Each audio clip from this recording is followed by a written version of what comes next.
जब यज्ञ कर रहे हैं तो कश्यप और अदिति जी की प्रार्थना से भगवान वामन रूप धारण करते हैं और अपने भक्त के यहाँ जाते हैं मांगने की लीला करने। त्रिभुवन पति स्वयं वहां जाते हैं वामन बनकर के भिक्षा का वेश, भिक्षुक वेश। महाराज बलि ने पूछा कि प्रभु आप ब्राह्मण के वेश में आए हैं, ब्रह्मचारी लग रहे हैं, तो आपको नगर चाहिए, ब्याह चाहिए, क्या चाहिए आप? तो उनका मैं बहुत अकिंचन हूं और मुझे सिर्फ 3 पग पृथ्वी चाहिए। तो बहुत हंसे कि वैसे आपकी लंबाई जो है, वामन रूप तो बहुत छोटा रूप है और आप 3 पग पृथ्वी मतलब, और बलि से मांग रहे हो।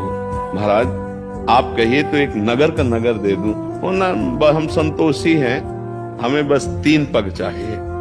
शुक्राचार्य जी ने दृष्टि डाली तो देखा, अरे ये वामन रूप में तो साक्षात ब्रह्म भगवान पधारे। तुम होश में संकल्प मत कर देना ये वामन रूप में और कोई नहीं, त्रिभुवनपति भगवान श्री हरि है।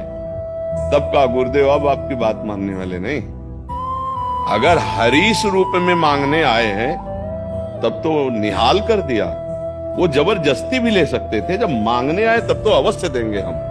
अब तो चूक हो ही नहीं सकती, गुरु की भी बात नहीं मानी और संकल्प तो उन्होंने शाप दे दिया, जा मेरी बात नहीं मानता तो श्रीहीन हो जा, संपत्तिहीन हो जा। इस पर भी परवाह नहीं की। और जब ये भी संकल्प किया, भगवान ने वो रूप धारण किया कि एक ही पग ब्रह्म लोक पहुंच गया, दूसरे पग में सब नीचे के लोग नाप लिए। हम जो बताना चाहते हैं देखना। अब भगवान ने कहा गरुण जी को बांध इसको वरुण पास में।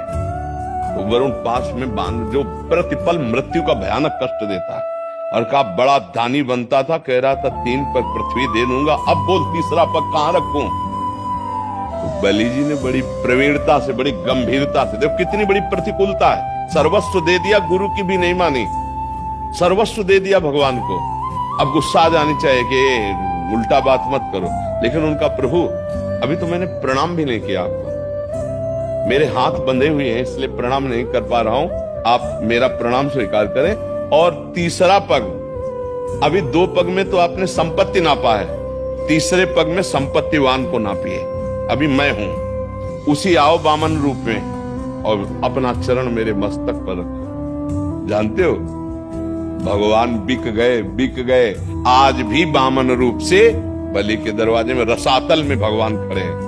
प्रतिकूलता हो तब अपने प्रभु को प्रभु माने, तब बात बनेगी।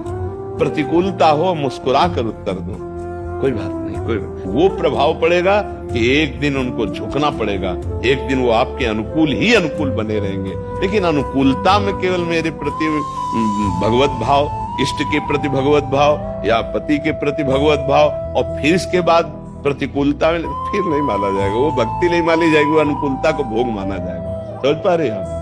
जी, प्रतिकूलता आने से ऐसा मन खेलता है कि ये माया है।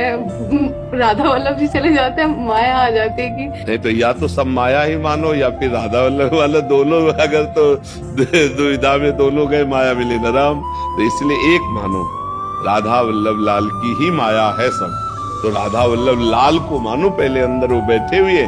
व्यवहार में तो कभी कभी ऐसा होता है कि ऐसा ही नहीं कि आप ही उनके अनुकूल बनी रहती हो, कभी कभी आप भी तो मान धारण करती होगी, कभी कभी आप भी प्रतिकूलता करती होगी। तो आप सोचो जैसे आपके मन में प्रतिकूलता आती है, ऐसे उनके मन में अनुकूलता। प्रतिकूलता ये कोई स्थायी चीज नहीं, 4 मिनट की बात है। थोड़ी देर वो गुस्सा हुए, तुम शांत हो जाओ, जब तुम्हें गुस्सा हुए वो शांत हो जाए, तो ऐसे गृहस्थी में चला जाता है। और अगर लड़ाई झगड़ा शुरू हो गया, अशांति कलह शुरू हो गए, तो फिर वो ठीक नहीं रहता। और आप भक्त हैं तो आप अपने पति के प्रति भगवत भाव ही रखिए। कभी जवाब ना दे तो गुस्सा शांत हो जाती है, और जब जवाब पे जवाब देता चला जाए तो फिर गुस्सा बढ़ती चली जाती है। गुस्सा के बाद फिर 2 बातें आती है, एक होती गाली, क्रोध का स्वरूप इसी में आता है, कड़वे वचन बोलना, गाली बोलना, और फिर तीसरा होता प्रहार करना। तो यहां तक बात न पहुंच पावे, उत्तर प्रत्युत्तर न दे। जब आप सामने वाला क्रोधित हो तो शांत हो जाना चाहिए। थोड़ी देर बाद जब उसका दिमाग शांत होगा तब फिर बात कर